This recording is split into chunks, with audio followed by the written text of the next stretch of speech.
Welcome to the DIY Audio Guy YouTube channel. In this video, I'm going to show you how to wire up this Alpine radio, and the adventure starts right now.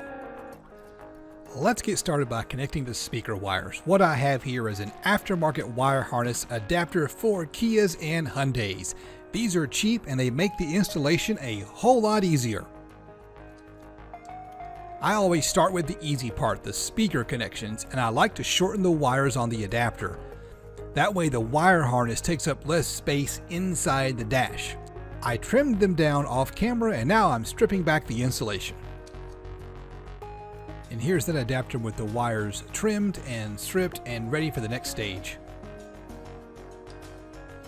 Now I turn my attention to the aftermarket harness that came with the Alpine radio, and I strip back a little bit of insulation on those wires as well. I like to make my connections with solder and heat shrink. The speaker connections are the easiest one to make because they are color coded.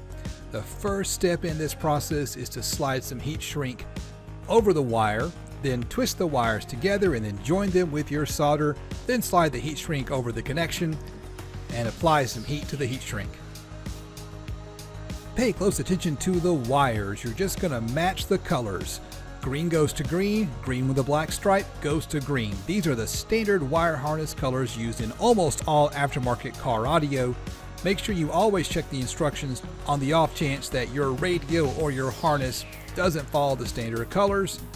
But if they do, it's just a matter of matching the colors. The most important thing to remember is to slide that heat shrink on before you connect the wires. If you don't do that, you've got to cut the wires and start over again. Either that or just live with an ugly harness. It took me about 15 minutes to connect all of the speaker wires in the harness. A good pro working out of a shop can probably do it in 5. Let's cut to the end so you can see what it looks like when all the speaker wires are connected.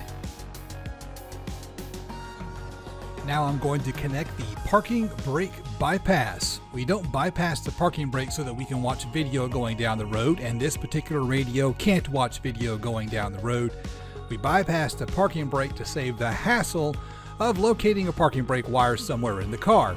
There are 3 wires to connect to the bypass. Now the bypass has 4 wires on it. You only need to connect 3 of the 4 wires.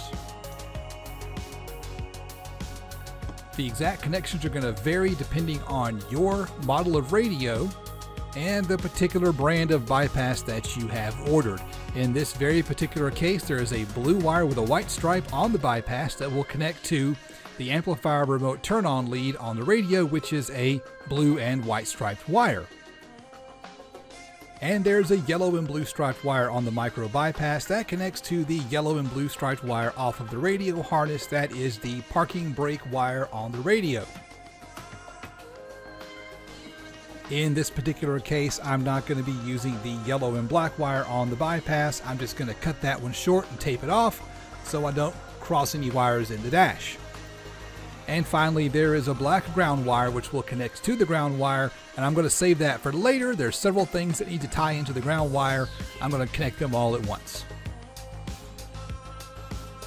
The next component to put together is the steering wheel controller. Now, steering wheel controllers are vehicle specific, meaning you have to get specific instructions for your vehicle. What you'll do is you'll plug this module into your computer, you'll flash the module for your specific vehicle, and then the company who makes a steering wheel controller will give you vehicle specific instructions to print out. Here I am wiring the ground wire. I'm going to have a total of 4 ground wires to connect, one from the micro bypass, one from the steering wheel controller, one from the radio harness, and one going to the aftermarket adapter. Right now I'm just temporarily wiring those together while I sort out the rest of the wires. I'll come back to those and solder and shrink wrap them properly. I'm also going to need to connect the ignition wire, the red wire, off of the steering wheel controller to the ignition wire in the harness. Again, that's the red wire in the harness. Just like with the ground wires, I'm going to temporarily wrap those together. I'm going to come back after I get everything sorted out, and those will be the last connections that I make with my solder and shrink wrap. There are a ton of wires coming out of the steering wheel control module. I only need 2 of them. The wires that you're going to need are going to depend specifically on the vehicle that you're using. These are the wires that connect into your factory wiring. They go through this aftermarket harness to the steering wheel controls. This is how the information from the steering wheel controls get into the steering wheel control module. On the other side of the module, there's a headphone jack that'll plug into the aftermarket radio if you're using an Alpine. For other brands, there is a wire that you have to solder into the radio's wiring harness. I'm going to tape off the ends of all the unused wires, and then I'll tape these things up together in a bundle so they'll be out of our way. If you're curious about the tools that I'm using during this process, down in the description of the video you can find links to all the tools that I use in this video. Just like the rest of our connection to our steering wheel control interface is going to get some solder and shrink wrap.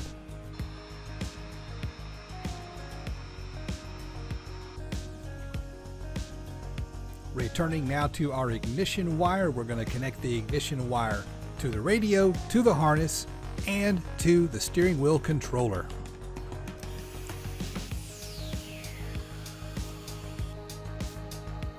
Now we're going to go check out that ground wire. We've got 4 connections here to make at the ground wire. We have the micro bypass, we have the steering wheel control module, we have the radio, and we have the aftermarket harness.